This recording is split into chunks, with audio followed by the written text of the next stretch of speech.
Hi, my name is Ed Patterson, Edwin to my friends, and I am, at least the way I view myself, as a defender of the faith of the Church of Jesus Christ of Latter-day Saints. I am a passionate member of the church. I am not lukewarm. I am not a so-so guy. I love all that's happened to me within the bounds of this church. Sweet, sweet stuff that I'll talk about more later on. But as a defender, I have a proposition for you, and here it is, the proposition. I believe that I can show that Joseph Smith could not have been the author or the creator of the Book of Mormon. Now, we're almost 200 years since the Book of Mormon was written, translated, published. How could I wait this long to tell you this? I don't know why no one has done it. But my belief is the things that I'm going to show you will show that I can prove that it would have been impossible for Joseph Smith to be the candidate to create the Book of Mormon. Prove and impossible are big words. I chose them specifically. I want to use those words. But that means this, or doesn't mean this. I can't say, oh, I found a couple new stories that I'm going to show you. You'll see that, yeah, Joseph probably did the translation. No, stories are subjective. I have to have black and white, something that is real and concrete, and that I have. So what I'm using to defend my proposition is the words within the Book of Mormon. Now think of the 1830 edition of the Book of Mormon. Don't know if you know this. Joseph and Oliver had 57 days to produce that. 57, that's less than 2 months. Short time, 10 pages of translation a day. Not a lot of time to discuss anything, they just did it. That Book of Mormon in 1830, all the words in it are either Joseph's out of his head or from God, one or the other. Now let me give you some information just to kind of fill in the gaps here. You may not know this either, but between all the standard works, there's 1,250,000 words. That's a lot of words. The Bible has 477,000. The Book of Mormon, 269,510 words. So lots of words moving around. If Joseph wrote the Book of Mormon, he would have to have been an amazing wordsmith, as I will show. Because the words don't lie. The words are there. They were printed. They came from his mouth to Oliver Cowdery. And either Joseph was faking it, or God was involved, one of the two. There's a large group of people out there called, I call them antis, critics, who don't believe the Book of Mormon was of God. And they use a lot of ways to get there, and I will do many videos on it because they're fascinating people with fascinating things they have to say. Almost all of them are bunk, but that's okay, we'll get to that as we get there. But if you went on Google today and said, who wrote the Book of Mormon? Up would pop the churches, Joseph translated. But beyond that, there's 50, 60, 70, 80 websites, all saying Joseph Smith wrote the Book of Mormon himself. These are the critics, these are the antis who say, it cannot be from God, can't be. So it must be Joseph Smith or other strawmen that they have put up over the years. But today I'm going to tear that myth down. Joseph could not have been the creator of the Book of Mormon. And I'm going to do it 4 different ways, 4 legs to my table. The first, again, just some information you may not know. In the Book of Mormon, there are 5,600 unique words. That's approximate, not exact. There are 1,800 words used only once in the Book of Mormon. Now, I'm starting with the 1,800 words used once. That means they're rare.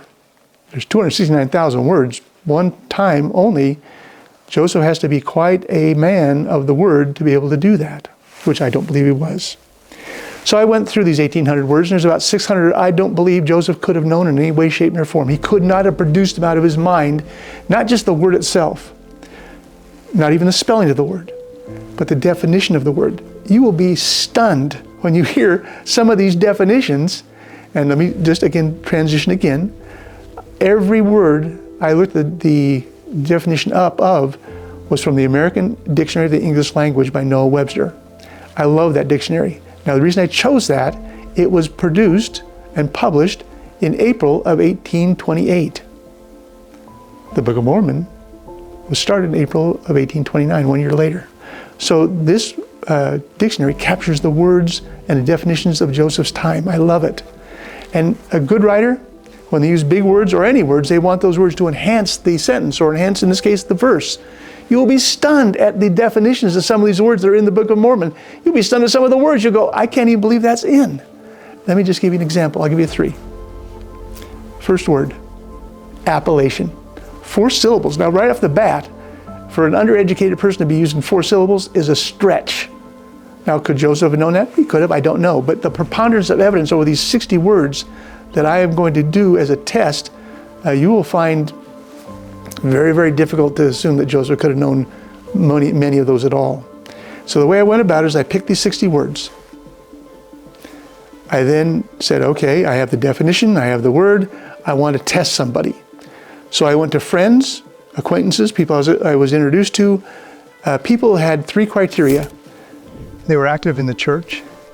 They studied the Book of Mormon, so they didn't look at it last year once. They liked the Book of Mormon, they were interested in it, they knew the Book of Mormon. And most importantly, they were college graduates.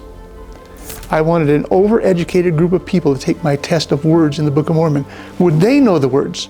Would they know how to spell it? Would they know how to define it?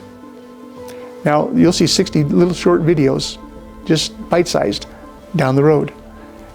But you'll see that those 30 people didn't do very well on this test. And when you see the words, you'll see why. So I'll give you the words. First is appellation, 4 syllables, Alma 51. Did you know that was in there? Most people don't. The second is ignominious, 5 syllables in Alma 1. Well, how would I spell that, or what would that mean? The last, my examples, is interposition in Mosiah 29.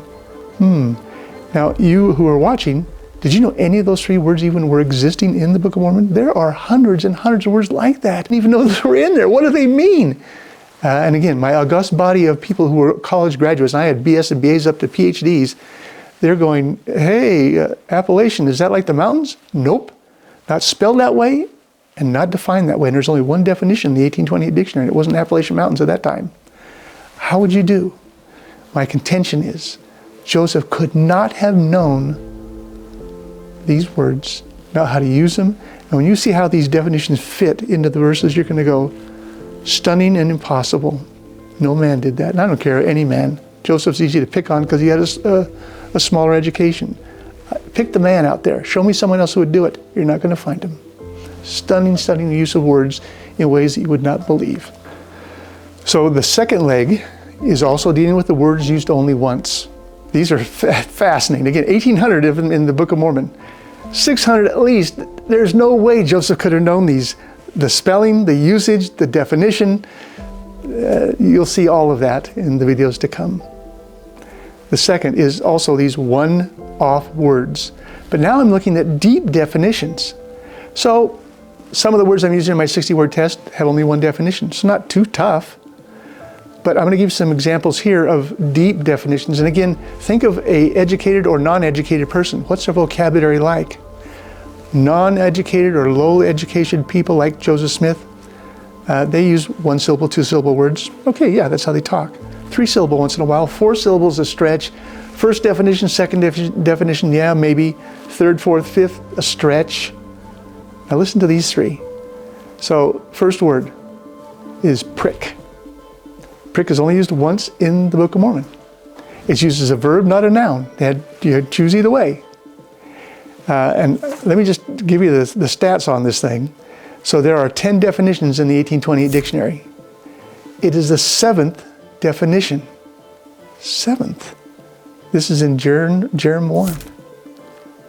Now, once you start getting past second, third definitions, you become pretty either very smart or gutsy.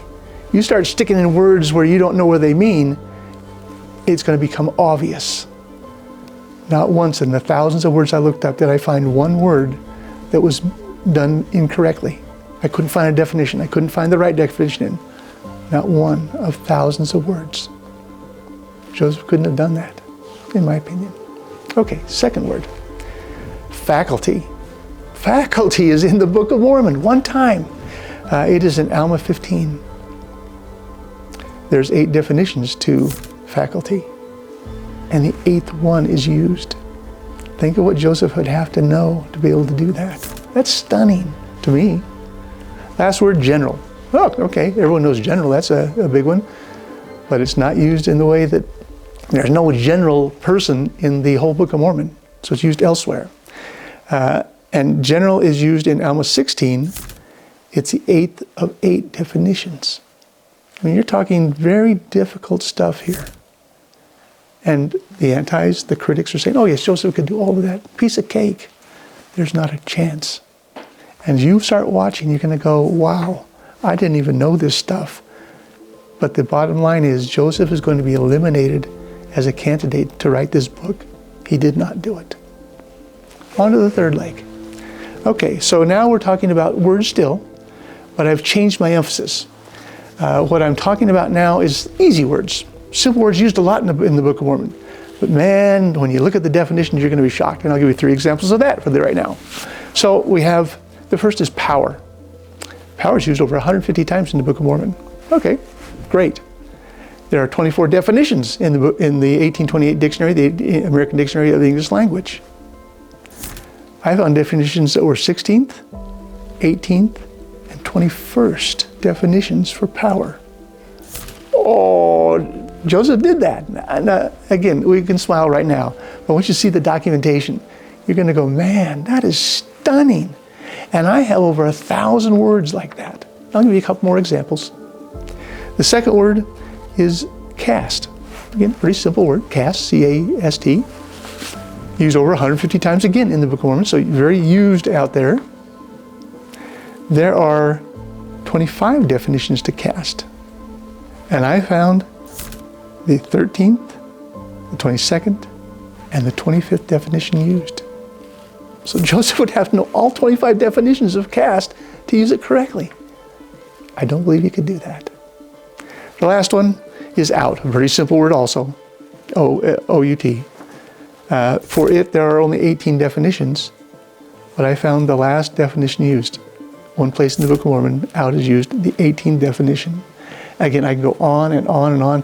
You don't want to hear them all, you'd be bored stiff, but I'm telling you, there are stunning things you're going to see that Joseph Smith was not capable of doing. Oh, look at his education. How much education did he have?